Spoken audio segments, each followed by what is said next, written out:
Did you know that you can predict where the finish line will go before the race even starts? Check this out. I'll challenge this guy here. What do we got? Level 6. Yeah, it should be going this way. Yeah, there it is. Perfect. Go, go, go, go, go. It has to go this way. Yes, it does. Perfect, perfect. You can also know where the car drops will be before you choose a starting location, and in this video, I'll show you how. You'll also learn how to properly set up your races, which cars to pick and avoid, how to get the perfect Final Showdown start, some big mistakes you need to avoid, and a lot more tips and tricks. These strategies have helped me get more than 1,000 Eliminator wins, complete every Eliminator accolade, and win with every Eliminator car multiple times. I'll go over each step of the game from start to finish by breaking down one of my most dominant rounds ever and show you exactly what I was thinking along the way, so that by the end of this video, you'll be able to go out there and start winning races. Please drop me a like if you find this helpful, share this video with someone you know who is struggling or who wants to take their game to the next level, and leave your best Eliminator tips in the comments below. This is everything you need to know about the Eliminator. Let's get started.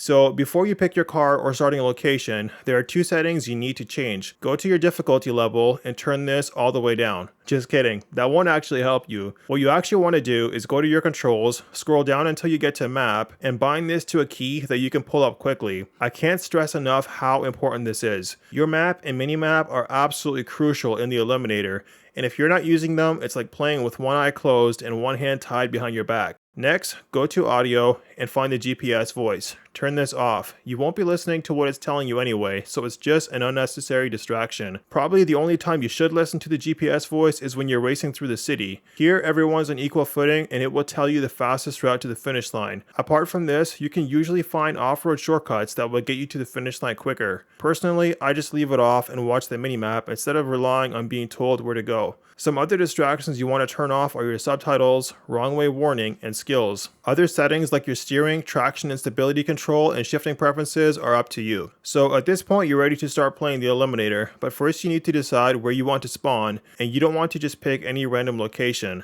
This map shows you all of the possible car drop locations in the game, and you want to start in an area that has the most amount of car drops in the smallest space possible. I often get asked the question, where can I find the high level car drops? Where are the level 10s at? So the very first level 10 car drop I ever found was a Lamborghini Centenario on this bridge over here. My first Hoonigan drop was here, the first Funko was here, and my first Brocky drop was here. And finally, after more than 4,000 Eliminator games, I found the super rare AMG 1 drop over here. Most of my level 10s have come from this area, but that's because this is where I start most of my games. I have found a Centenario drop over here, and if I played this area more often, I'm sure I'd find more golden drops here as well. My point is, there is no single location that will guarantee you a specific drop. The type of drop that you get at any of these locations is completely random. That being said, which location is the best place to start? Personally, I think it all depends on what type of player you are. If you're a more passive player and like to take your time finding a good car drop before you start racing, I'd recommend starting in one of these outer map areas. Check as many drops as possible, and you're just about guaranteed to find at least a few car drops you can upgrade to. If you're more of an aggressive player that likes to be in the center of the action and quickly get racing, you might want to consider one of these hotspots. Make sure to have at least one main starting location and one or two backup locations. There's two reasons for this. First, it allows you to get very familiar with those specific areas. You know exactly where the car drops are, how to get to them quickly, and how to escape if someone's chasing you. Second, there's no guarantee that the first location will have a car drop, which is why you need a good backup spawn. Also, you can know if a certain location will have a drop or not even before the game starts. Take this festival site for example. Just drive here, wait until you join, and watch for music or purple smoke. It's a bit blurry, but still clear enough to see that there's a Ford Escort and a Lamborghini Murcielago car drop waiting here. Quick tip, if you set your graphics to very low, you'll be able to see those car drops more clearly, but more on that later. Because I'm familiar with this area, I know that there are 5 entrances that I can use to get at these drops. For the Escort, I spawn over here, but for the Lamborghini, the best location is over here. After that, it's just a matter of being the first one to the car drop. This opponent also wanted the Lambo, but because he chose the wrong entrance and the wrong starter car, it ended up costing him the game. Now, you're probably wondering, what do you mean he picked the wrong starter car? Obviously, the Nissan Tsuru is better than the Beetle, right? If you compare the stats, it's got more power, more torque, and a higher engine displacement. But crucially, it also weighs more and it's front wheel drive. What this means is that with its lighter weight and rear wheel drive launch, the Beetle is actually the faster car in a short drag race. Take a look at this next example. I'm again at this festival site, and this time there are 3 car drops, a level 7 Mercedes, level 4 BMW, and a level 4 Audi. The best location to get the Mercedes is this entrance here, but I'm not the only one going for this fast car. My friend Mester1, a player with more than 5,000 Eliminator wins, is also lined up next to me. The only difference is he's driving the Tsuru while I'm in the Beetle. Who do you think is going to get to this drop first? The race is very close, but the Beetle's rear wheel launch means that I managed to pull ahead by about a car length and get to the drop first while he settles for the second best car. Now, I know what you're thinking. I only got that Mercedes because he didn't challenge me to a race first, and you're absolutely right. He spared me, and in return, I also spared him. But what happens if he hadn't decided to spare me? Well, I found that out the hard way in this next race. There was a Levante drop that both me and another opponent were going for. He picked the right entrance, but the wrong starter car. However, instead of letting me take the drop, he decides that neither one of us is going to get that car and honks the horn. It turns out to be a highway race, and I already know exactly how this is going to end. The Beetle has the edge off the line, but once it turns into a long distance race, the Nissan's extra power kicks in and there's nothing I can do but watch as the Tsuru pulls away while getting spammed all the way to the finish line. So when you're choosing between these 2 starter cars, here is the best strategy. Start with the Beetle if your first location has a car drop nearby, and start at your backup location with the Tsuru if you don't see a car drop nearby. Alright, now that you know that, it's time to start the game. The first thing you'll notice is that there's a level 4 drop at the edge of the festival site. That's a good enough car for me to start at this location, and in this situation, you need to choose the Beetle as the starter. I managed to just beat another opponent to this drop, and now I'm ready to go racing. Normally I would go for the nearest opponent, but I noticed that there's one more car drop nearby. Nobody else is going for it, and since I'm only a level 4, there's a good chance that this drop will give me an even better car. In this case, I was fortunate that there was an even better RS7 just waiting for me to take. Now the fun really begins. This car is more than fast enough to win the Eliminator, and I also noticed that none of my opponents have a car as good as mine. The minimap shows my nearest opponent is already in a race, but I have 5 other nearby opponents that I could potentially challenge. A quick scan shows me that there is an available dot nearby, and this leads me to the next phase of the game, which I call the setup. So whenever you're about to challenge someone, there are 3 important things you need to do. Number 1, pull up your map. This is why I had you bind your map to a key, because you'll be using it a lot. Number 2, you need to predict where the race will most likely go. First, the finish line won't go outside the arena, and second, the races at the start of the game are usually the longest, typically around 3 kilometers or more, and they get shorter as the zones get smaller towards the end. This means that the most likely direction for this finish line will be somewhere towards the south, since there is not enough room towards the north. And number 3, position your car in such a way that you have the advantage over your opponent. Since my opponent is in a much slower level 1 car, my positioning here is not as important as points 1 and 2. However, if the roles were reversed and I had a slower car, then correct positioning becomes very important. In this example, both me and my opponent are going for this level 6 upgrade. He's going to get there first, and now I have 2 options. I can challenge him now before he grabs it, but then neither of us will get this chola. I'd most likely win this 3v1 race and upgrade to a level 4 car afterwards, or I could let him take this car drop and look to set up a snipe in the direction of these dotted lines. I go with option 2 and flank around behind him to build up some speed for the start of this race. This is where my opponent makes a massive mistake. After upgrading, he turns and heads straight towards me, even though the finish line will be behind him. Once this race starts, he's going to lose both time and speed, needing to turn around while I'm already facing the right direction and going faster at the same time. Even with a faster car, that's a big hurdle for him to overcome. 60 seconds later, he's run out of time, and instead of upgrading to a level 4, I'm going straight to a level 6 instead. This is an example of a classic snipe and the power of proper positioning before the race starts. The same thing is true here. I'm just finishing up a race when I notice an available opponent on the minimap. This finish line is near the bottom edge of the map, so I know that a race from here will go towards the top edge of the map. And because this is near the end of the game and the zones are small, the races will also be very short, which means that incorrect positioning will be punished very quickly. My opponent is slowing down, so I know what he's thinking. He's going to wait until I upgrade to a level 7 and then challenge me. However, he makes a crucial mistake by positioning himself facing the wrong way towards the edge of the arena instead of in the direction that the race will go. This gives me the perfect opportunity to catch him off balance, and before he knows what's happening, I quickly cancel the upgrade and go for the snipe instead. Remember, often the best opportunity you have to eliminate a faster car is by doing something that they don't expect. So instead of going for the expected upgrade, go for the unexpected snipe instead and surprise them with their guard down. 30 seconds later, I've eliminated a faster opponent and his car becomes mine. Another favorite setup trick of mine is to lure my potential opponent towards a hazard like up the mountain or into the forest, do a quick 180 in the direction of the race, and then snipe them as they go sailing on by. This is especially effective against faster cars, and it will buy you extra time as they struggle to get through the trees. Also, instead of challenging someone straight away, you can often just follow them for a bit and then go for a quick snipe once they mess up. This last setup tip is more about how to avoid a race than setting up for one, but it works just as well.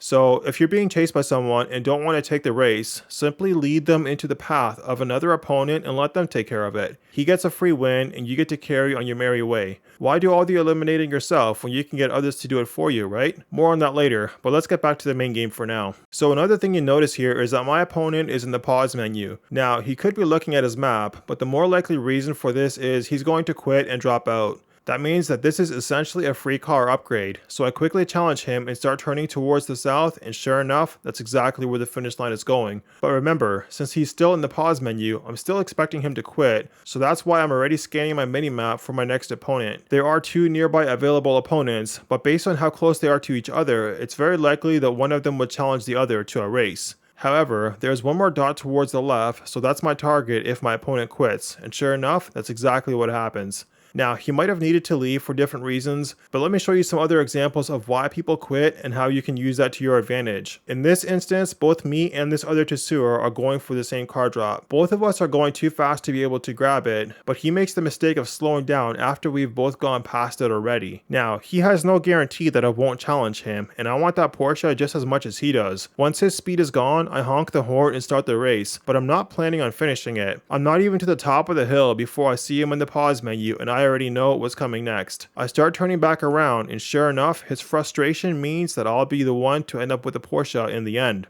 In hindsight, what he should have done is kept up his speed and slowly started turning away from me while still facing in the race direction as much as possible just in case I did decide to race him. The same thing is true of this next opponent. Once he missed out on this F-150 upgrade and is outmatched in a seemingly hopeless 5v1 race, he also decides to take the easy way out. In this next game, I had a fantastic level 8 start and quickly upgraded to a level 9 Beetle. This 9v3 matchup is a big imbalance, and once I saw him in the menus after gaining a massive lead, I knew it was only a matter of time. Before he even quit, I turned back around towards him and locked onto my next opponent. By the time he did quit, my next opponent was already ready to go. This is something you'll see quite a lot, especially near the start of the game. A lot of players feel frustrated when they get beat to a car drop or get challenged by a car multiple levels higher than their own. However, this does also happen with what I call fair weather players. They'll stay in the race almost until the end as long as they're in the lead. Once they get overtaken, they take the easy way out instead of taking the loss. If you quit before the race is over, the loss doesn't show up on your statistics, and that's a huge incentive for them to keep doing it so their stats look good. Alright, let's get back to the main race again.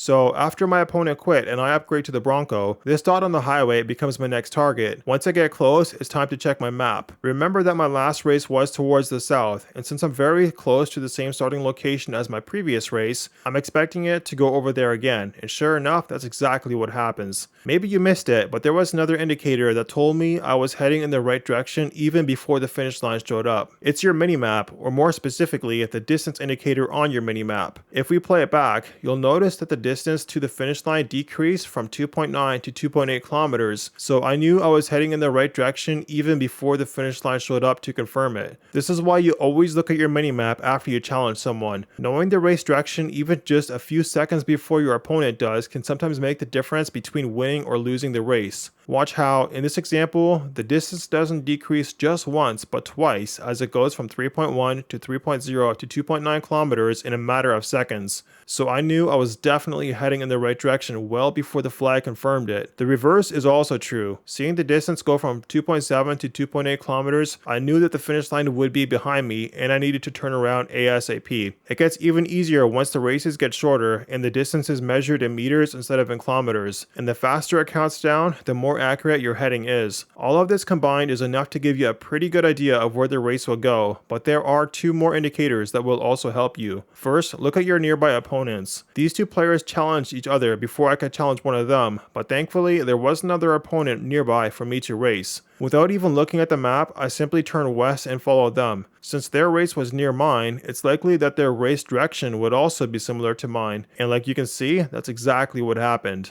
And finally, there's one last trick you can use to predict race direction, and it has to do with the arena zones. This is a map of every Final Showdown zone, and in a nutshell, the races will increasingly be going in the direction of wherever the Final Showdown will ultimately be. So when I start the game and I see a dotted line leading far off towards the west, I'm instantly thinking that the Final Showdown and the head-to-head races will ultimately lead either towards this location at the northwest, or this one a bit farther south. My first race leads me towards the northwest, and after the arena shrinks for the first time and cuts out the southwest zone, only the northwest zone remains as an option for the Final Showdown and head-to-head races. Remember that every time the zone shrinks, all the possible race destinations outside the zone are eliminated, and only the preset destinations inside the zone remain. So the faster you can figure out where the Final Showdown will be, the quicker you'll be able to know where your next race will go. By determining the overall race distance, the minimap distance indicator, the direction of your opponents, the location of the Final Showdown, plus experience gained over time, you'll get the answer to the one question I get asked more than any other. Strider, how do you know where the race will go? Well, this right here is the secret. Get good at this, and combined with good car positioning, you will win a lot of races and a lot of games. Alright, back to the main game again. So after I challenge my opponent, the next biggest concern is picking the best and the fastest route to the finish line. Since I'm in an open area with only a few obstacles, I can basically just point my Bronco straight at the finish line and go flat out until the end. However, it's not always as easy, and oftentimes there are big obstacles you need to either avoid entirely or find a good route through. For example, where do you go if you have a race that finishes on the other side of the pyramids in the middle of the map? You could go around the top and avoid it entirely, but if you're up against a fast car, that might end up costing you too much time. So you decide to take the more direct route, and this is how you do it. First, stay on the highway until you get to this purple sign, then make a slight turn right. Next, you'll see these 2 trees. Stay close to the one on the right. Your next marker is the greenhouse. Again, you want to stay relatively close to this and start slowing down just a little bit as you line up for the main entrance between these 2 trees. If you've done this correctly, you'll now be perfectly lined up for this gap between these 2 pyramids while still carrying most of your speed. Lastly, you want to continue straight ahead and exit through this gap between these 2 pyramids, and congrats, you've just successfully made it through one of the most difficult obstacles in the game, unlike this Brocky here. It can be a bit tricky to get right on your first try, so I'd recommend that you test run this route a few times outside of the Eliminator so you don't have the pressure of also needing to win a race at the same time. Start slow and keep practicing until you can perfectly hit this route close to your top speed. Now, there are 2 more lanes through here, but all of them apart from lane 3 have some drawbacks. Lanes 1 and 2 are easy to get into, but you're greeted with a nasty speed bump once you're looking to exit. Lane 4 is more obstructed with trees, and you also lose more speed when you're needing to make that sharper turn to line up with the entrance. Next, you have the smaller pyramids farther towards the south. This one's a bit sneaky. Oftentimes the race finish line is positioned behind the pyramids, and because there's a slight hill leading up to the pyramids, players often aren't aware that they're heading straight for a brick wall until it's too late. So next time you get this race, make sure to stay close to the roads on either the left or right side, but don't go up the middle. The mountains towards the southwest is another area that can easily trap you. Often players will cut across the mountain, but lose a lot of time in the air instead of taking the flat route through the middle. In this example, I was chasing a Beetle down the highway next to the mountain. I knew that once I challenged him, the race will go towards the left. But instead of challenging him right away, I wait until I'm level with the valley in between the mountains so that I can instantly take the flatter, faster route towards the finish line. Yes, big jumps do look really cool, but often the faster method is keeping your wheels on the ground as much as possible. That same concept applies here. This level 2 Audi is only a short distance away from victory, but instead of going around this hill, his beeline route towards the finish line means that he's heading straight for a risky jump instead. He does land it well and is in the lead afterwards, but then decides to hit the next jump as well. This is a more vertical leap, and once he comes down, he's lost a lot of momentum, and in the Audi, that momentum is hard to get back. Yes, I took the slightly longer route, but my path was mostly flat and that allowed me to keep my speed up and make the comeback possible in the end. Remember, a longer route with flat terrain that allows you to maintain a higher average speed is often faster overall than a more direct route with a slower average speed. It's all about finding the best balance between the two. The last obstacle that I want to cover is something that many of us struggle with the most.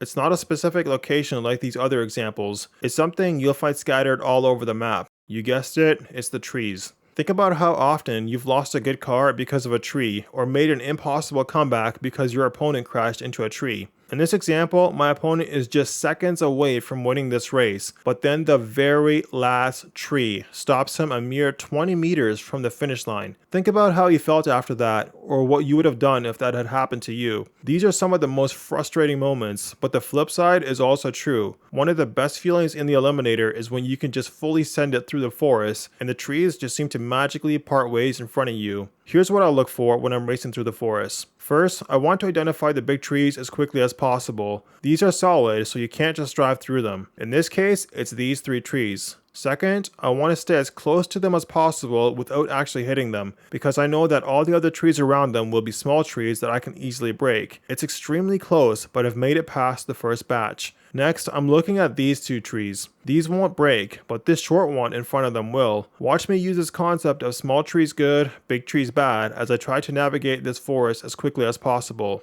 So far, I've done well, but here is how they get you. These 2 trees are solid, but I know that I can break these 2 smaller ones. And what do you know? There's another sneaky solid tree hiding behind them. Thankfully, it didn't change this race outcome, but it very well could have had my opponent been a little bit closer. Also, make sure to pick a line through the forest and avoid swerving around too much. Another tip is to look for the gap of light between the trees pointing towards the finish line and aim for that. Sometimes though, the visibility is just bad, and that is where this next trick comes into play. Go to your graphics settings and set your preset to very low. I've set up a test track going from one end of the forest to the other, and now let's compare the visual difference between the high and low graphics settings. Right away, you can see so many advantages to low graphics.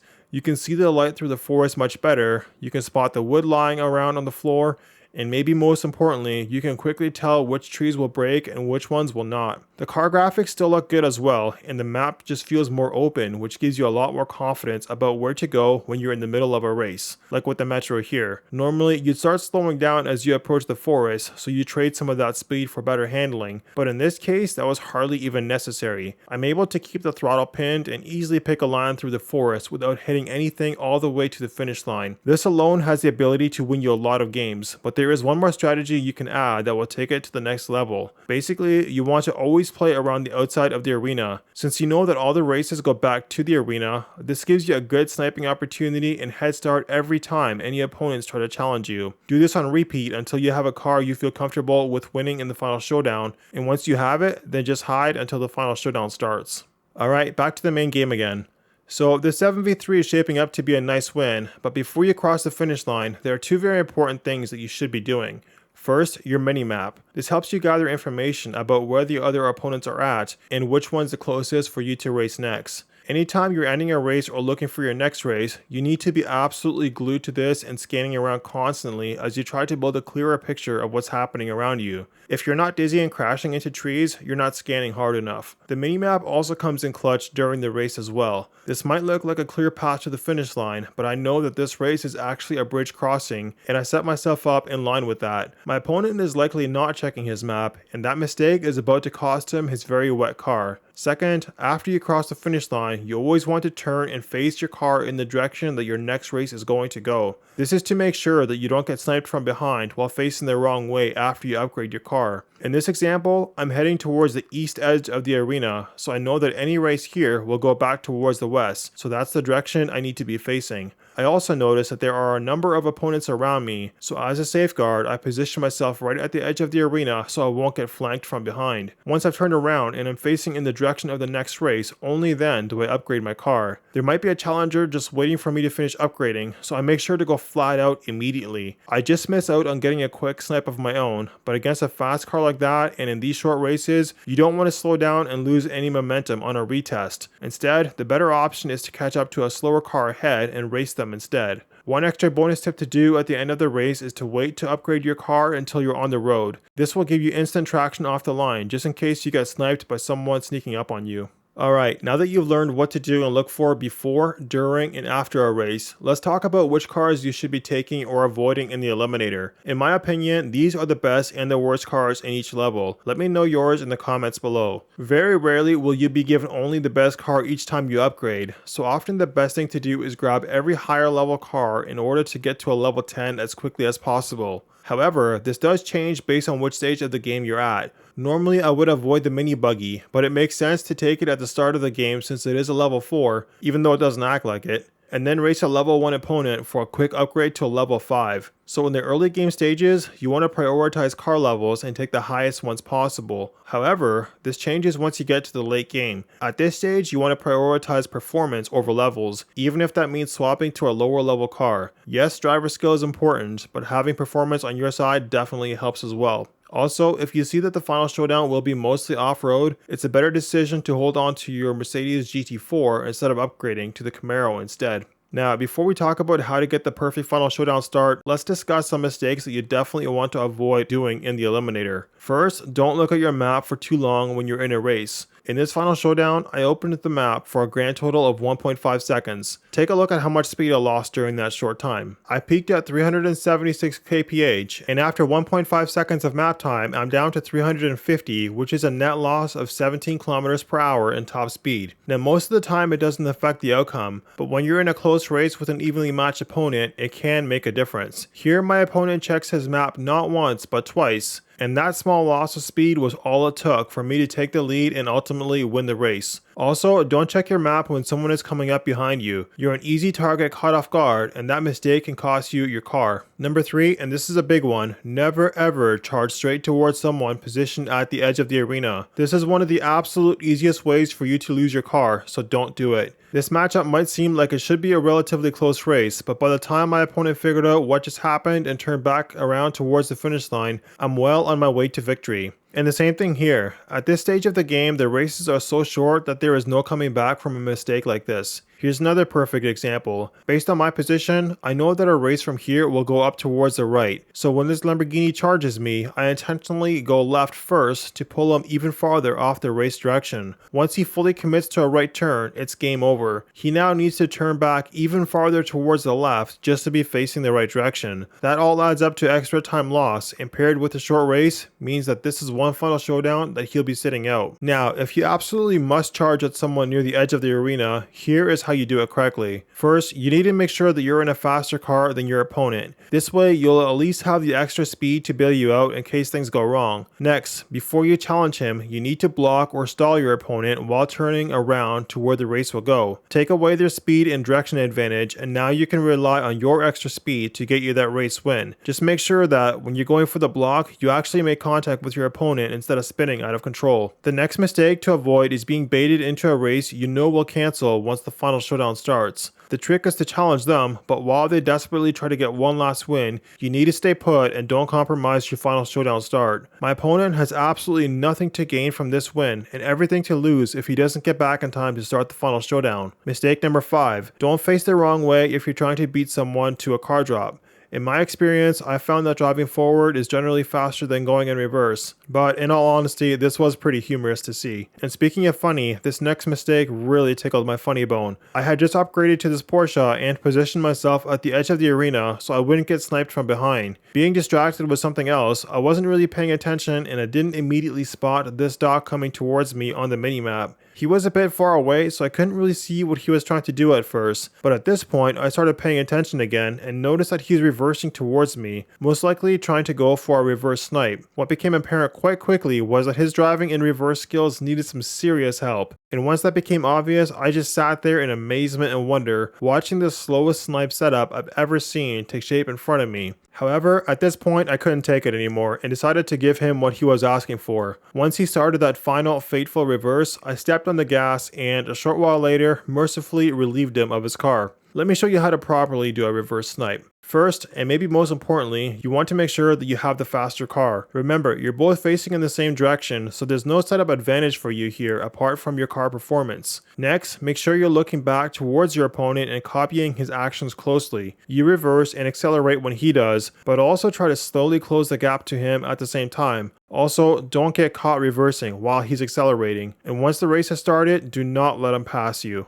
Mistake number 7, don't miss the finish line. Now, this might sound easy to avoid, but sometimes there'll be a bump right near the finish line and that'll throw you off your racing line, or you're carrying too much speed and can't make the necessary turn in time. Thankfully, sometimes you can still recover and win if your opponent makes the same mistake, but other times you pay the price. This should have been an easy win. I've got the faster car plus a head start and still decided that a full send towards the finish line was the smartest play. In the end, 1 single meter made all the difference here, and when you fail this badly and with this much speed, it doesn't take much for even a slower opponent to take advantage of that. Alright, some quick bonus tips here for you before we cover all things Final Showdown. Number 1, if you can't find a car drop, just drive to a location where you know car drops spawn, wait until the arena shrinks, and just like that, you've instantly got a better car. Number 2, if you're in a high level car and you come across another high level car drop, especially early in the game, I'd highly recommend swapping to the other car instead. Even if it's a level below yours, it's worth grabbing. I call it preventative maintenance, where you're basically denying a future rival from upgrading quicker, even though sometimes it is a slight disadvantage for you in the moment.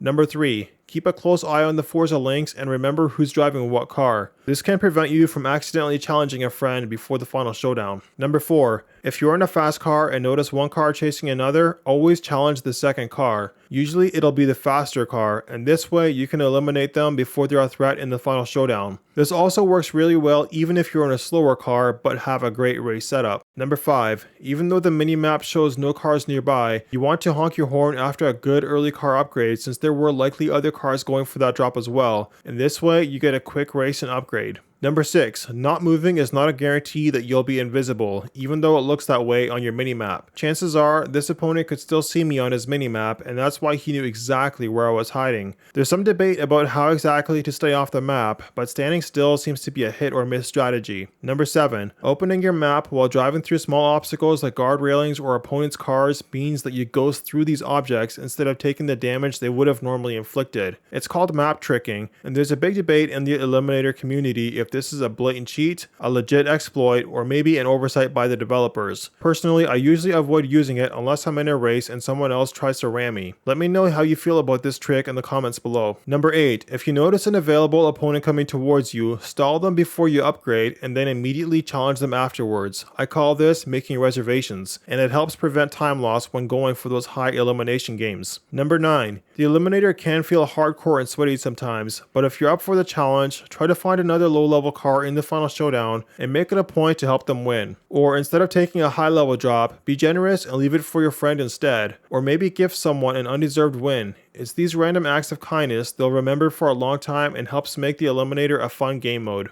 Alright, back to the main game again. So after 10 more races and 10 more wins, I finally make it to the Final Showdown. This final race will determine the ultimate champion. To make sure that's you, there's 2 main things you need to master. First, you need to nail the Final Showdown start. Take a look at these 3 racer examples and tell me which one describes you the most often. Racer 1 is the player that doesn't have the fastest car and knows he's got some speedy rivals, so he tries to compensate by being the first one out of the arena. Unfortunately, his exit timing is off by a split second and that leads to an early retirement. Racer 2 is the player that just had to have one more race, even though he's already got a fast car and the arena is shrinking in a few seconds. Now he's got to hurry back to the start line through some bad terrain, crashes into obstacles along the way, and is nowhere near the start line once the race begins. Somehow though, he's still able to pull off an epic comeback and win the game. Racer 3 is focused and comes prepared. He doesn't get distracted with last minute races that will cancel anyway, and instead sets up at the opposite end of the arena to get the best possible flying start. He knows exactly how long it takes to reach the start line and where the race will go. His exit speed is maxed out, and he feels sorry for his opponents that left too soon and too late. After that, it's a Sunday drive to the finish line. Well, almost. But the victory itself was never in doubt. Now, ideally, we always want to be Racer 3, so let's break it down and see what makes up the perfect Final Showdown start.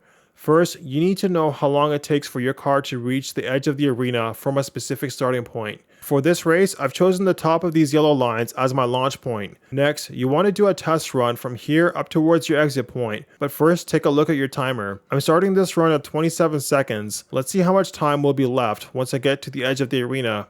And that's your answer. There's 4 seconds left on the clock by the time I make it to the edge. Now subtract your exit from your start time, add 3 seconds of grace, and you've got a target time of 26 seconds for this car. Go back to that starting location, keep an eye on your timer, and launch once 26 seconds rolls around. Assuming you're not held up by any opponents and everything else remains the same, you should be exiting with only a split second remaining on your timeout bar. Contrast this with Racer 1 and you can see that the margin for error is extremely small indeed. Most of the time, leaving this precisely isn't necessary, but if you want to push it to the absolute limit, this is how you do it. One more bonus tip. If you don't want to make this test run every time, you can use this list of all the Final Showdown locations and calculate the target exit times with all the level 8 through 10 cars, since these are the cars you're most likely going to be starting the Final Showdown with. Pull this up on a second monitor and you'll have everything you need to get that perfect race start. Now, the second main thing you need to master, apart from having a great Final Showdown start, is knowing which direction the Final Showdown will go in the first place. Generally speaking, you can figure out where it will go based on where it won't go. So, for example, if the Final Showdown is to the east and we assume an average race distance of around 5 kilometers, there's almost no room to go much farther east, so there's a much higher probability of the race going in the opposite direction somewhere towards the west instead. The same thing is true if the race starts towards the west, since it borders a lake as well. However, if the race starts somewhere towards the north, there's enough room for it to go southeast, southwest, or directly south. And again, the same concept applies if the race start is somewhere towards the south. Now, there are some nuances which I'll cover shortly, but part of the reason this concept is true is because a lot of weight is given to the direction that the most amount of players are headed towards. For example, all 4 players here are heading towards the west, and that's exactly where the finish line was placed. It's like we're voting for the direction with our cars, and the majority vote wins. Also, and this might just be an assumption, added weight is also given to those who leave the arena first. Notice that 3 cars here out of 11 leave the arena first and head towards the west before the 0-second mark, and sure enough, the finish line is placed right in front of us. I'm sure many or even most of the other opponents were also heading in this direction, but by being at the tip of the spear, you get additional input on direction selection. This is why, even though the race would normally go west from here, my friend Coffee and Poultry and I point our cars towards the south and are able to pull the finish line in that direction instead. In the Eliminator community, we refer to that as pulling the pin or manipulating the pin, where you head in a non-standard direction with a goal of catching everyone else by surprise and gaining a huge head start for yourself.